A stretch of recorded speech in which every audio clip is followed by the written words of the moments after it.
Baik, saya akan menjelaskan nomor yang pertama, yaitu jelaskan kisah keruntuhan kerajaan Israel Utara. Terdapat di dalam 2 Raja-Raja pasal 17, ayatnya yang ke-7 sampai ayatnya yang ke-23. Akibat keruntuhan kerajaan Israel Utara, yaitu akibat dosa-dosa yang mereka perbuat yang melawan kehendak Tuhan, di mana mereka menyembah Allah lain, bahkan mereka mendirikan bukit-bukit pengorbanan dimanapun mereka diam, baik dekat menara pajangan maupun di kota yang berkubu. Dan bangsa Israel, bahkan mereka mengikuti bangsa-bangsa yang diusir Tuhan dari bangsa itu. Dan mereka juga melakukan hal-hal yang menyakiti hati Tuhan, dengan mendirikan tugu-tugu dan tiang-tiang berhala, serta membakar korban kepada dewa-dewa, sehingga Tuhan murka dan menolak segenap keturunan Israel. Bahkan Tuhan menindas mereka dan menyerahkan mereka ke dalam tangan perampok-perampok, sampai habis mereka dibuangnya dari hadapannya. Dan ketika ia mengoyakkan Israel daripada keturunan keluarga Daud, dan mereka mengangkat Yerobeam bin Nebat menjadi raja. Tetapi Yerobeam membuat bangsa Israel menyimpang daripada mengikut Tuhan, dan mengakibatkan dosa yang sangat besar. Dan disitulah Tuhan menjauhkan bangsa Israel dari hadapannya sampai pada pembuangan. Baik, yang kedua, jelaskan kisah keruntuhan kerajaan Israel Selatan, 2 Raja-Raja 23 ayat 36 sampai 25 ayatnya yang ke-21. Akibat keruntuhan kerajaan Israel Selatan, yaitu pada saat Yoyakim memerintah selama 11 tahun lamanya di Yehuda, di mana ia melakukan kejahatan di mata Tuhan, tepat seperti yang dilakukan oleh nenek moyangnya. Dan pada saat itu, pemerintahan Yoyakim, di mana Nebukadnezar maju berperang, ia menyerang Yehuda, dan akhirnya Yoyakim menjadi taklukan Babel selama 3 tahun. Tetapi kemudian memberontak, dan bahkan Tuhan membiarkan Yehuda diserang oleh pasukan Babel, Aram, Moab, dan Amon sebagai hukuman atas dosa mereka. Dan setelah itu, Yoyakim menjadi raja pada usia 18 tahun. Namun pada saat itu ia memerintah hanya 3 bulan, sebab ia juga melakukan hal yang jahat di mata Tuhan. Lalu disitulah di mana Nebukadnezar kembali menyerang Yerusalem, dan pada saat itu di mana seluruh keluarga Yoyakim dibawa sebagai tawanan ke Babel, serta harta benda dari bait suci dari istana juga dijarah.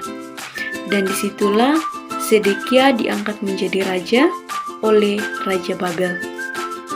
Sedekia memerintah selama 11 tahun, dan ia adalah raja yang terakhir di Yehuda. Tetapi Sedekia tetap memberontak terhadap Babel, dan akhirnya Nebukadnezar kembali mengepung Yerusalem, dan terjadilah penderitaan, kelaparan, dan kehancuran. Bait suci dihancurkan, tembok Yerusalem diruntuhkan, dan kota dibakar. Dan disitulah Zakaria hendak melarikan diri, tetapi ditangkap di Yeriko. Dan inilah peristiwa keruntuhan bangsa Israel di selatan, yaitu ketidaktaatan raja serta rakyatnya. Mereka melakukan dosa-dosa yang seperti penyembahan berhala dan kejahatan-kejahatan yang melakukannya dan tidak melakukan kehendak Tuhan. Dan yang ketiga, tentang menjelaskan kisah hidup Elia.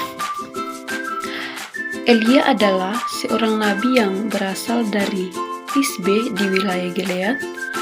Ia adalah nabi yang besar yang hidup pada masa pemerintahan Raja Ahab. Dan dialah nabi yang diutus Tuhan untuk memimpin bagi bangsa Israel untuk kembali kepada Allah. Sebab mereka menyembah Baal yang di bawah pengaruh Ratu Isabel. Kemudian Elia pertama kali muncul pada saat ia hendak menyampaikan tentang kekeringan selama 3,5 tahun, di mana itu sebagai hukum atas dosa-dosa Israel. Ini disampaikan Elia kepada Ahab. Dan setelah itu, ketika Elia telah menyampaikannya pesan itu, lalu Elia bersembunyi di dekat sungai Kerit di sebelah timur Yordan dan diberi makan burung gagak atas perintah Tuhan. Setelah itu Elia berangkat ke Salfat dan di sana bertemu dengan seorang janda yang miskin, dan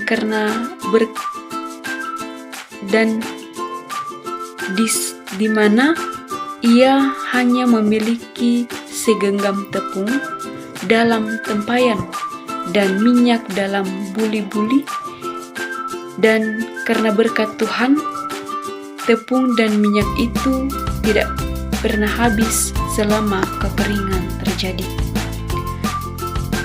Bahkan Elia membangkitkan anak dari seorang janda itu yang telah meninggal.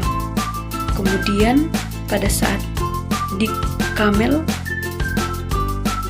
Elia melawan para nabi-nabi Baal, dan bahkan Elia meminta kepada Tuhan untuk menurunkan api dari langit ke atas mezbahnya, sehingga Tuhan menunjukkan kuasanya dan bangsa itu ia kembali mengakui Tuhan sebagai Allahnya.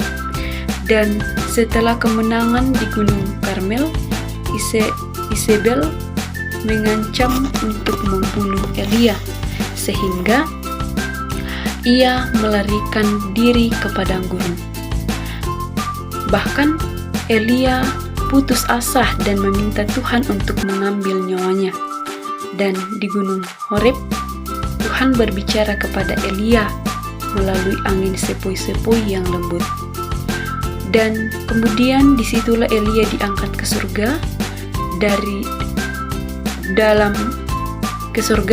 dalam kereta berapi dengan kuda-kuda berapi di hadapan muridnya Elisa.